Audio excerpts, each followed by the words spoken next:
ಮಹಿಳಾ ಮೀಸಲಾತಿ ಮಸೂದೆ ವಿರೋಧಿಸಿದ ಕಾಂಗ್ರೆಸ್ ವಿರುದ್ಧ ಬಿಜೆಪಿ ಪ್ರತಿಭಟನೆ. ಕೇಂದ್ರ ಸರ್ಕಾರ ಜಾರಿಗೆ ತಂದಿರುವ ಮಹಿಳಾ ಮೀಸಲಾತಿ ಮಸೂದೆಯನ್ನು ಕಾಂಗ್ರೆಸ್ ನೇತೃತ್ವದ ಮಿತ್ರಕೂಟ ವಿರೋಧಿಸಿರುವುದನ್ನು ಖಂಡಿಸಿ ಇಲ್ಲಿನ ಬಿಜೆಪಿ ಘಟಕದ ವತಿಯಿಂದ ಪಟ್ಟಣದ ಮುಖ್ಯ ರಸ್ತೆಯಲ್ಲಿ ಬೃಹತ್ ಪ್ರತಿಭಟನಾ ರ್ಯಾಲಿ ನಡೆಸಲಾಯಿತು.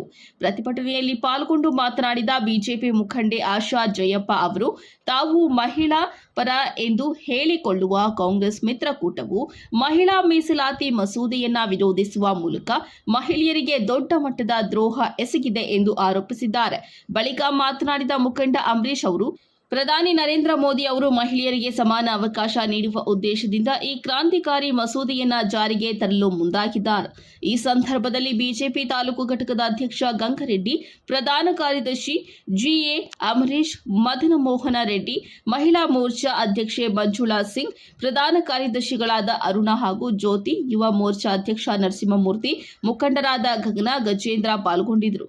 ಅಲ್ಲದೆ ಹಿಂದುಳಿದ ವರ್ಗಗಳ ಮೋರ್ಚಾ ಅಧ್ಯಕ್ಷ ಬೀಚುಗಾನಹಳ್ಳಿ ಸುರೇಶ್, ಎಸ್ಸಿ ಮೋರ್ಚಾ ಪ್ರಧಾನ ಕಾರ್ಯದರ್ಶಿ ನರಸಿಂಹಮೂರ್ತಿ, ಪ್ರೆಸ್ ಶಿವಪ್ಪ, ಗಜನಾನ್ಯ ನಾಗರಾಜ್, ಪದ್ಮಾವತಿ, ಈಶ್ವರ್ ರೆಡ್ಡಿ, ಚೇತನ್, ವಿಜಯ್, ರಾಘವರೆಡ್ಡಿ ಸೇರಿದಂತೆ ಹಲವರು ಪ್ರತಿಭಟನೆಯಲ್ಲಿ ಉಪಸ್ಥಿತರಿದ್ದರು.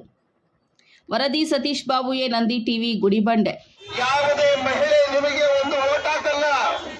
30% ಏನಾದರೂ ಭಾರತೀಯ ಜನತಾ ಪಾರ್ಟಿಯವರೆಲ್ಲರೂ ಕೂಡ ಮಹಿಳೆಯರ ಪರವಾಗಿರೋದ್ರಿಂದ 30% ಮೀಸಲಾತಿ ಕೊಟ್ರೆ ಅವೆಲ್ಲ 33% ಮೀಸಲಾತಿ ಕೊಟ್ರೆ ಅವರೆಲ್ಲರೂ ಕೂಡ ಕಾಂಗ್ರೆಸ್ ಪಕ್ಷಕ್ಕೆ ಓಟ್ ಹಾಕ್ಬಿಡ್ತಾರೆ, ಅವ್ರು ಹೆಚ್ಚು ಸೀಟುಗಳು ಬಂದ್ಬಿಡ್ತಾರೆ ಅಂತ ಹೇಳ್ಬಿಟ್ಟು ಇವತ್ತು ಬಿಲ್ ಪಾಸ್ ಮಾಡಿದ್ದಾರೆ ಬಂಧುಗಳೇ.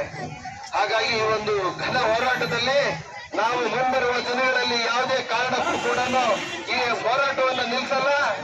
ನಮ್ಮ ಭಾರತ ದೇಶದಲ್ಲಿ 30% ಮೀಸಲಾತಿ ಆಗಲೇಬೇಕು. జై హింద్, జై భారత. రిజర్వేషన్ ఆడోళ్ళకుండాల ఆడోళ్ళకి అన్ని తర అధికారాలు ఇవ్వాలని అది అయితే ఆ అమెండ్మెంట్ ని కాంగ్రెస్ ಇಡೀ ದೇಶವ್ಯಾಪ್ತಿ ಇವತ್ತು ಈ ಕಾಂಗ್ರೆಸ್ ಪಕ್ಷದ ವಿರುದ್ಧ ಪ್ರತಿಭಟನೆಯನ್ನು ಹಮ್ಮಿಕೊಂಡಿದೆ. ಅದೇ ರೀತಿ ನಮ್ಮ ರಾಜ್ಯಾಧ್ಯಕ್ಷರಾದಂಥ ವಿಜೇಂದ್ರನವರು, ನಮ್ಮ ಜಿಲ್ಲಾ ಅಧ್ಯಕ್ಷರಾದಂಥ ಸಿಕಲ್ ರಾಮಚಂದ್ರೇಗೌಡರು ಹಾಗೂ ನಮ್ಮ ಬಾಗೇಪಲ್ಲಿ ವಿಧಾನಸಭಾ ಕ್ಷೇತ್ರದ ಅಭ್ಯರ್ಥಿಗಳಾದಂಥ ಸಿ ಮುನ್ರಾಜಣ್ಣವರು ಹಾಗೂ ಮಂಡಲ ಅಧ್ಯಕ್ಷರು, ಮಹಿಳಾ ಮೋರ್ಚಾ ಅಧ್ಯಕ್ಷರು ಹಾಗೂ ಪದಾಧಿಕಾರಿಗಳು ಸೇರಿ ಇಡೀ ಬಾಗೇಪಲ್ಲಿ ವಿಧಾನಸಭಾ ಕ್ಷೇತ್ರದಲ್ಲಿ ಬಾಗೇಪಲ್ಲಿಯಲ್ಲೂ ಇದೇ ಥರ ಪ್ರತಿಭಟನೆ ಇತ್ತು. ಇವಾಗ ಗುಡಿಬಂಡೆಯಲ್ಲೂ ಪ್ರತಿಭಟನೆ ಆಗಿದೆ. ಏನು ಮಹಿಳಾ ವಿರೋಧಿ ಕಾಂಗ್ರೆಸ್ ಏನಿದೆ ಅವರ ನಿಜವಾದ ಬುದ್ಧಿ ಮೊನ್ನೆನೇ ಗೊತ್ತಾಗಿದೆ. ಯಾಕಂತ ಹೇಳಿದ್ರೆ ಸ್ವತಂತ್ರ ಬಂದು 79 ವರ್ಷಗಳಾಯಿತು. 79 ವರ್ಷಗಳಲ್ಲಿ 65 ವರ್ಷಗಳ ಕಾಲ ಕಾಂಗ್ರೆಸ್ಸೇ ಆಡಳಿತ ನಡೆಸಿದೆ. ನಾವು ಜನಸಾಮಾನ್ಯರ ಪರ, ದಲಿತರ ಪರ, ಮಹಿಳೆಯರ ಪರ ಅಂತೇಳಿ ಸುಳ್ಳು ಹೇಳ್ಕೊಂಡು ಅಧಿಕಾರವನ್ನು ನಡೆಸ್ತಾ ಇತ್ತು.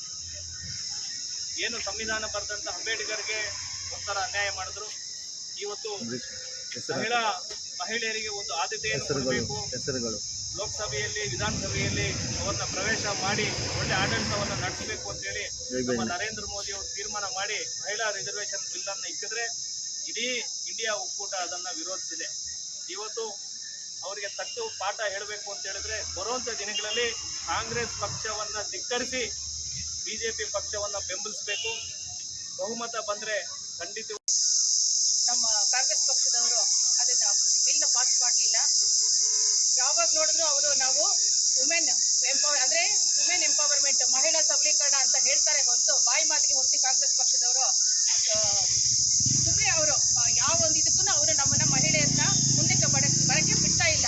ಈಗ ಪ್ರಿಯಾಂಕಾ ಗಾಂಧಿನೂ ಇದ್ದಾರೆ, ಅದರಲ್ಲಿ ಎಷ್ಟೋ ಜನ ಮಹಿಳಾ ಲೋಕಸಭೆಯಲ್ಲಿ ಮಹಿಳಾ ಎಂಪಿಗಳು ಇದ್ದಾರೆ. ಆದರೆ ಏತಕ್ಕೋಸ್ಕರ ಇವಾಗ 3% ಅವರು ಅಡ್ಡ ಹಾಕಿದ್ರು? ಅಲ್ಲಿಗೆ ಇದೆಲ್ಲ ಬೂಟಾಟಿಕೆನಾ ಹೇಳಿ. ಈಗ ಮಹಿಳೆಯರಿಗೆ ಬಸ್ ನಾವು ಫ್ರೀ ಕೊಡ್ತಾ ಇದೀವಿ ಅಂತ ಹೇಳಿದ್ದಾರೆ. ಏನಕ್ಕೋಸ್ಕರ? ಮತ್ತೆ 1 ರೂಪಾಯಿ ಕೆಜಿ ಅಕ್ಕಿ ಕೊಡ್ತಾ ಇದೆಯಲ್ಲ, ಏನು ಅಟ್ಲೈತೆ? ಹಂಗಾದ್ರೆ ನೀವು ಕೂಲಿಯವರು ಹಂಗೆ ಇರಬೇಕು ಅಂತನಾ? ಮುಂದೆ ಬರಬಾರ್ದು ಅಂತನಾ? ಈಗ ತಾಲೂಕ್ ಪಂಚಾಯತಿ, ಜಿಲ್ಲಾ ಪಂಚಾಯತಿ ಎಲ್ಲದರಲ್ಲೂ 33% ಇರೋದ್ರಿಂದ ನಾವೆಲ್ಲ ಮುಂದೆ ಬಂದಿದ್ದೀವಿ. ಮುಂದೆ ಬಂದು ಏನ್ ಬೇಕೋ ಸಮಾಜ ಸೇವೆ ನಾವು ಮಾಡ್ತಾ ಇದ್ದೀವಿ. ನಮಗೆ ಇವಾಗ ಲೋಕಸಭೆಯಲ್ಲಿ ಮತ್ತೆ ವಿಧಾನಸಭೆಯಲ್ಲಿ 33% ಬೇಕೇ ಬೇಕು. ನಮಗೆ ನಮ್ಮ ಮಹಿಳೆಯರ ಏನೇ ಕಷ್ಟಗಳು ಮಾತಾಡಬೇಕು ಅಂದ್ರೆ ನಮ್ಮ ಅತ್ಯಂತ ಉನ್ನತ ಹುದ್ದೆಗಳು ಬೇಕೇ ಬೇಕಾಗಿದೆ. ಈಗ ಮೋದಿಜಿ ಅವರು ಇಟ್ಟರು ಬಿಲ್ 33%. ಏನು ಬರೀ ಬಿಜೆಪಿ ಅವ್ರು ಮಾತ್ರ ಬರ್ತಾರಾ? ಬಿಜೆಪಿ ನಾಳೆ ಅದು ಪಾಸ್ ಆದ್ರೆ ಮಹಿಳೆಯರು ಬಿಜೆಪಿಯವರು ಬರ್ತಾರೆ, ಜೆಡಿಎಸ್ ಇರ್ತಾರೆ, ಎಲ್ಲ ಪಕ್ಷದವರು ಭಾಗವಹಿಸ್ತಾರೆ. ಅವರೆಲ್ಲರೂ MLA ಆಗಬಹುದು.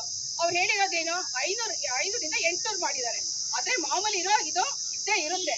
ಇನ್ನು 300 ಹೆಚ್ಚಿಗೆ ಮಾಡಿದ್ದಾರೆ ಅಂದ್ರೆ ಅದ್ರಲ್ಲಿ ನಾವು 33% ಮಹಿಳೆಯರು ಪಾರ್ಟಿಸಿಪೇಟ್ ಮಾಡ್ಲಿ.